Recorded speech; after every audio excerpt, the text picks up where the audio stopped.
in San Diego.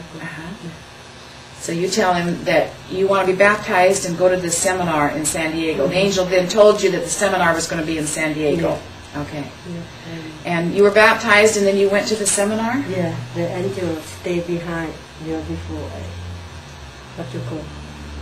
go in the water. Before you went into the water, the angel was there? Yeah, when he raised, when he raised you up. And he stayed on the front and he grabbed the hand. He clapped his hands when you were baptized? And he said that Jesus is happy for me. Jesus is happy for you. And he said, don't rely on him. Don't rely on me. Don't rely on the angel. Jesus. Rely on Jesus. And my job done, I have to go to see Jesus. The job was done. Yeah, and he said, pray and study. Pray and study. That's very good counsel.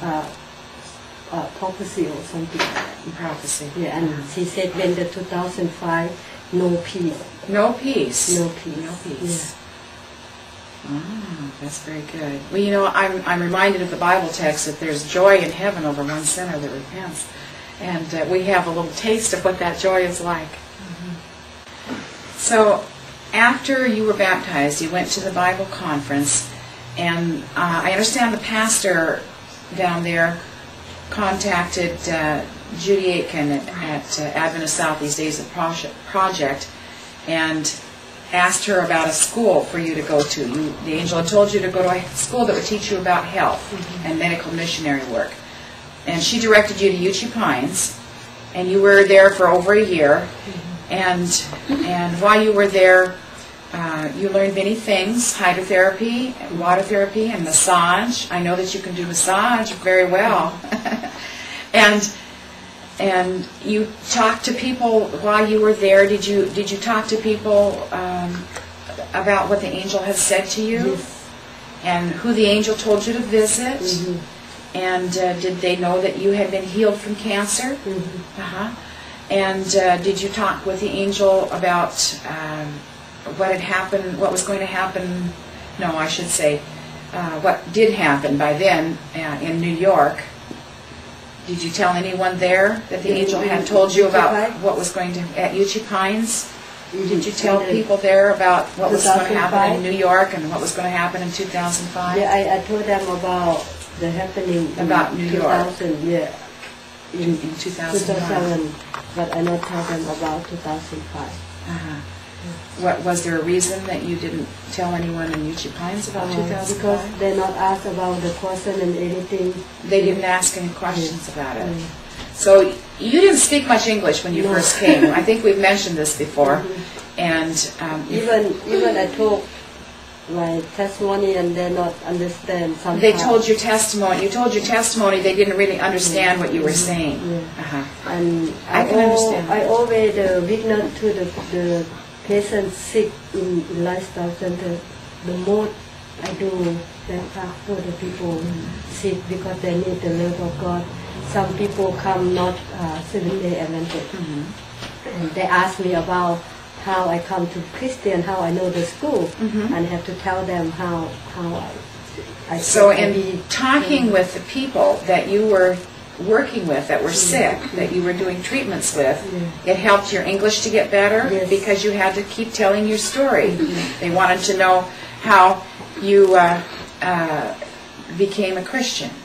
That's interesting. That's interesting. And I remember the first I said the testimony in Uchee Pines, like the seminar, you know, the seminar. I think they have the seminar over there like about health, and they organize, and they, because the group from Korean come, and the part a group from Korea came, and they want to say the testimony. Wanted to give your testimony, and part with the seminar.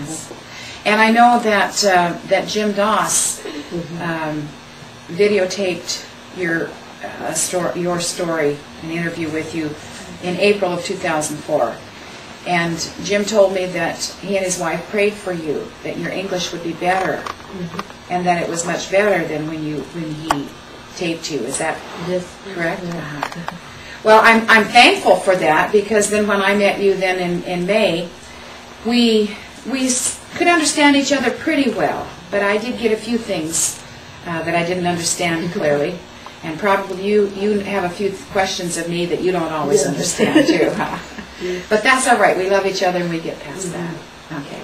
Sue, you wanted to share some Bible verses with us that were very special, meaningful to you, that you have learned. And I see that you are reading in English.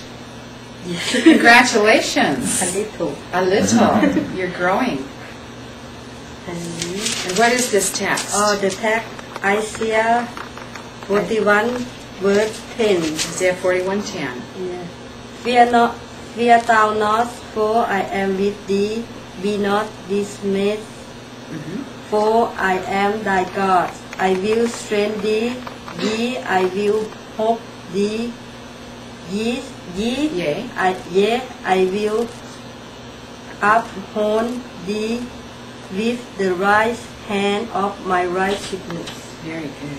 And that the text makes me strong for understanding how to walk, how to follow Jesus, how to walk with Him.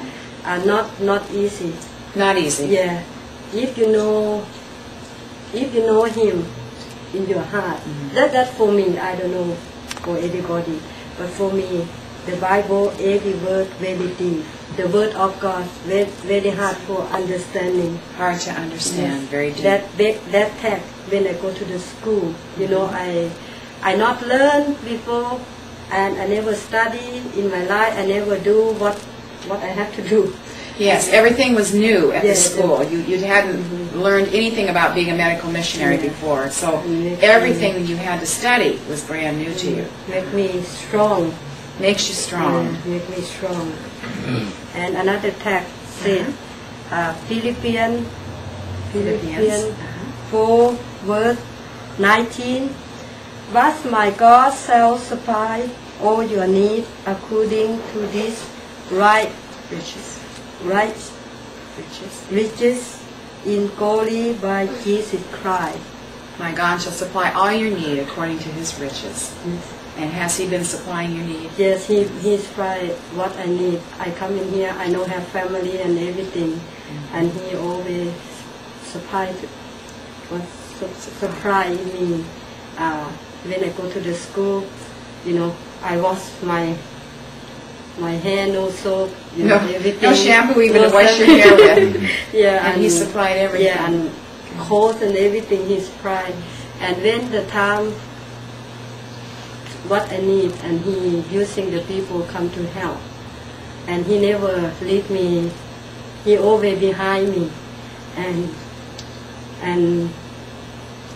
I don't know, maybe for the reason, and I mean like, well, Father, if you take me for the school, you take me go every place. You provide for me to go everywhere. Everywhere. And you did. You flew more in that time than I did, I can tell you. And the last one, I love when I study. He the one wake me up 3 o'clock in the school. Every Really? day, 3 o'clock in He woke you up at 3 o'clock every day at school to study. For the study. And at that time, before he wake me up 3 o'clock, when I study, I working very hard in the school. Yes.